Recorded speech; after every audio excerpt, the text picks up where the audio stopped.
यदि मेरा मानना है तो केवल इतना सा है कि हम भूलने ना पाए हमारे राम कैसे थे, हम भूलने ना पाए हमारे भरत कैसे थे, हम भूलने ना पाए हमारे कन्हैया ने क्या किया, हम भूलने ना पाए हमारे बलराम भैया ने क्या किया।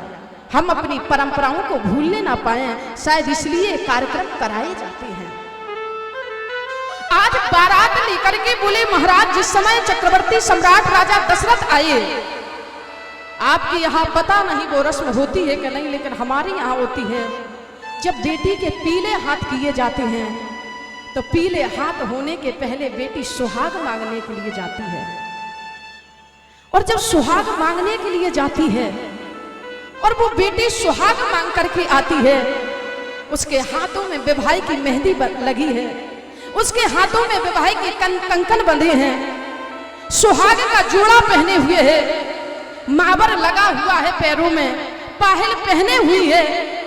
और बोले महाराज जिस समय मंडप के नीचे बिठाया जाता है, ब्राह्मण देवता मंत्र पढ़ते हैं, और जब मंत्र पढ़ते हैं बेटी के हाथ पीले करते हैं, तो ब्राह्मण मंत्रों के माध्यम से कहता है कि तुम अपनी बेटी के चरणों में प्रणाम करो। बोले पिता एक बार सर रख करके प्रणाम करता है, वह विप्र देवता कहता है तुम अपनी बेटी के चरणों में प्रणाम करो, दूसरी बार सर रख करके प्रणाम करता है, और तीसरी बार कहता है कि तुम अपनी बेटी के चरणों में प्रणाम करो, और अपनी बेटी के चरणों में सर रख करके प्रणाम करो, और प्रणाम करने के बाद कहो देवी जो ऋण था उस ऋण की वजह से तुम मेरे घर मेरी बेटी बन करके आई हो, और आज मैं तुम्हारे चरणों में सर रख करके प्रणाम कर रहा हूँ, गौरी गणेश को साक्षी बना करके कह रहा हूँ कि आज से मैं तुम्हारे ऋण से उर्ण हो गया हूँ, आज से मैं तुम्हारे ऋण से उर्ण हो गया हूँ। शायद ही मंडप के नीचे कोई ऐसा पत्थर हृदय व्यक्ति बैठा हो कि जो रोए नहीं, नातर महाराज पाषाण से पाषाण हृदय भी पिघल जाता है, हर व्यक्ति उस समय रोने लगता है। और वह ब्राह्मण देवता बेटी से कहता है कि अपने दोनों हाथों से आशीर्वाद अपने पिता को दो, और पिता के सर पर हाथ रख करके कहो कि जाओ आज से मैंने तुम्हें अपने ऋण से उर्ण कर दिया है। बोले महाराज जब महाराज जनक कन्यादान कर रहे हैं, वाल्मीकि रामायण में वर्णन मिलता है कि चक्रवर्ती सम्राट राजा दशरथ दूर बैठे हैं, और बैठे बैठे इस दृश्य को देख रहे हैं और नेत्रों से आंसू बहा रहे हैं, रो रहे हैं। जब इस दृश्य को देखा कि चक्रवर्ती सम्राट राजा दशरथ रो रहे हैं, मिथिलेश के किसी मिथिलापुर के किसी व्यक्ति ने जाकर के कहा महाराज जनक तुम यहाँ पर बेटी का कन्यादान करने में लगे हो, उधर तुम्हारे समधी राजा दशरथ रोए जा रहे हैं। आज महाराज जनक ने दौड़ लगा दी, और दौड़ लगाते हुए कहा क्या हमसे कोई गलती हो गई है, क्या हमसे कोई गलती बन गई है कि उस गलती की वजह से आप रो रहे हो, आप रोए जा रहे हो। तो बोले महाराज उसी सभा में महाराज दशरथ ने कहा जनक तुमसे कोई गलती नहीं हुई है, आज तुम्हारे सौभाग्य को देख करके हमें रोना आ रहा है, आज तुम्हारे सौभाग्य को देख करके हमें रोना आ रहा है। हम चाहते थे कि राम सीता के चरणों का प्रक्षालन करें, राम के चरणों का प्रक्षालन करें, क्योंकि महाराज जनक कौन नहीं जानता है कि राम ब्रह्म है और सीता भक्ति है, सीता जगदम्मा है, जगदम्मा जहां अवतरी। कौन नहीं जानता कि राम ब्रह्म है, सीता भक्ति है, लेकिन ये पिता और पुत्र की मर्यादा है, ये ससुर और पुत्र वधू की मर्यादा है कि मैं ना तो सीता के चरणों का प्रक्षालन कर सकता और ना ही रघुनंदन राम के चरणों का प्रक्षालन कर सकता। लेकिन आप जो सौभाग्य मुझे नहीं मिला महाराज जनक, वो सौभाग्य तुम्हें मिला है। आज तुम सीता के चरणों का भी प्रक्षालन कर रहे हो और राम के चरणों का भी प्रक्षालन करोगे, इसलिए तुम्हारे सौभाग्य को देख करके रोना आ रहा है। और आज भरे हुए गले से रोते हुए कहा महाराज जनक, विधे राजा जनक, हम कहते हैं कि तुम बड़े हो गए हो और हम छोटे हो गए हैं। बोले महाराज ये समधी हैं, ये मानस के समधी हैं। समधी कहती किसे हैं?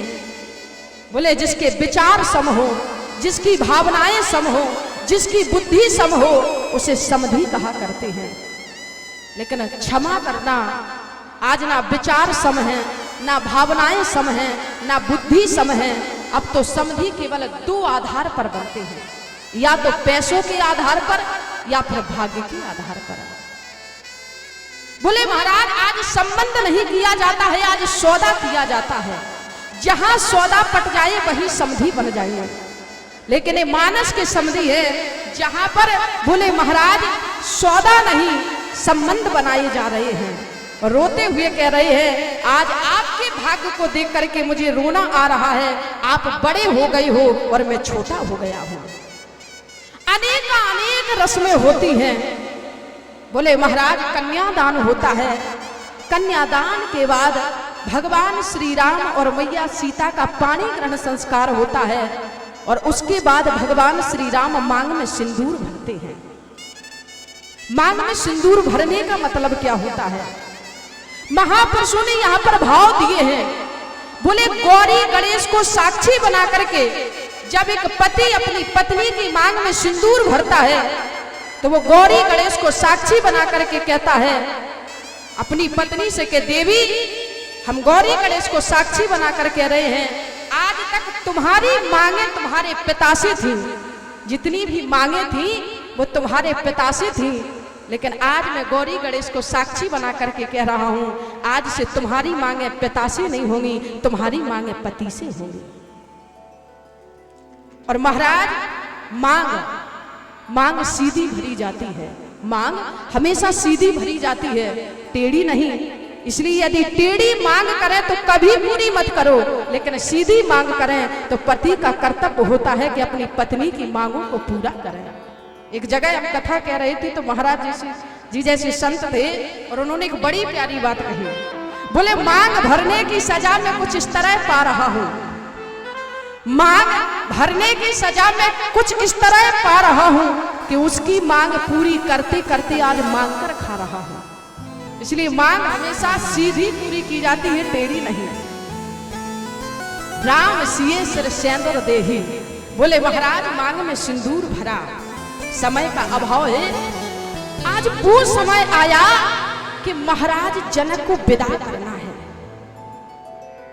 6 महीने तक बारात रुकी। संत ऐसा कहते हैं, साधक ऐसा कहते हैं, महापुरुष ऐसा कहते हैं कि 6 महीने तक बारात रुकी, लेकिन मानस में ऐसा वर्णन नहीं आया कि 6 महीने कुछ दिन बारात रुकी। बोले महाराज 6 महीने तक बारात रुकी। रोज कमला की नदी में स्नान करने के लिए जाते हैं, और स्नान करने के बाद जब आते हैं तो आज चक्रवर्ती सम्राट राजा दशरथ सोचते हैं कि शायद महाराज जनक हमें विदा करेंगे, लेकिन महाराज जनक कुछ नहीं कहते। बोले महाराज फिर प्रातः काल होता है, फिर विदा करने के लिए जाते हैं, और कमला की नदी के तट पर कहते हैं चक्रवर्ती सम्राट राजा दशरथ महाराज जनक से कि महाराज इतने दिन हो गए हैं, अब मुझे विदा करो, मैं जाना चाहता हूं। तो हाथ जोड़ करके आग्रह करके कहते हैं कि थोड़े दिन और रुक जाओ, उसके बाद आप चले जाना। ऐसे करते करते बोले महाराज 6 महीने का समय हो गया। गोस्वामी ने लिखा, बोले आज बोले चक्रवर्ती सम्राट राजा दशरथ ने गुरुदेव वशिष्ठ से कहा को गुरुदेव कितने दिन हो गए हैं महाराज जनक जाने नहीं दे रहे, कैसे चला जाए। कौशल्या भी प्रतीक्षा कर रही होगी, कैकेयी भी प्रतीक्षा कर रही होगी, और सुमित्रा भी प्रतीक्षा कर रही होगी। तो कहा कि आज तुम विदा मिथिलेश से नहीं मांगोगे, आज तो विदा मांगेंगे भगवान श्री राम और सुनैना से। गोस्वामी ने लिखा